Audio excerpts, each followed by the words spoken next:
Hi అండి. Welcome to Archana's kitchen. ఈ వీడియోలో క్రిస్పీ క్యాబేజీ వడ ఎలా చేయాలో చూద్దాం. వడకి కావాల్సిన ప్రిపరేషన్స్ చూద్దాం.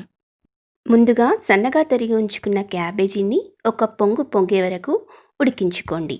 ఎక్కువ మెత్తగా ఉడికితే వడ క్రిస్పీగా రాదు. ఇలా ఉడికాక వాటర్ వడగట్టుకోండి. శనగపప్పును ఒక అరగంట నానబెట్టుకోండి. ఇప్పుడు ప్రాసెస్లోకి వెళ్ళిపోదాం. ఒక ప్లేట్లోకి వడగట్టుకున్న క్యాబేజీని తీసుకొని అందులో నానబెట్టుకున్న శనగపప్పును, శనగపిండిని, బియ్యం పిండిని,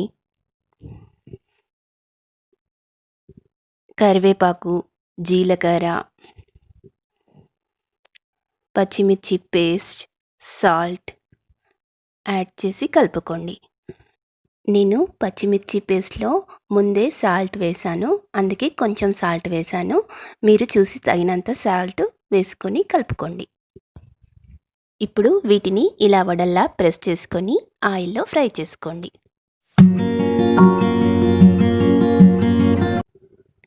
వీటిని మీడియం ఫ్లేమ్లోనే ఫ్రై చేసుకోండి. హై ఫ్లేమ్లో ఫ్రై చేసుకుంటే లోపల పచ్చిగా ఉంటుంది, సరిగ్గా వేగదు. ఇలా రెండు వైపులా బాగా ఫ్రై అయ్యాక బయటికి తీసుకోండి. ఇలా అన్నింటినీ ఫ్రై చేసుకోండి. చూసారా, ఈ వడలు ఎంత త్వరగా ఈజీగా చేసుకోవచ్చో. ఈ రెసిపీ ఎలా అనిపించిందో కామెంట్ సెక్షన్లో తెలియజేయండి. Thank you for watching.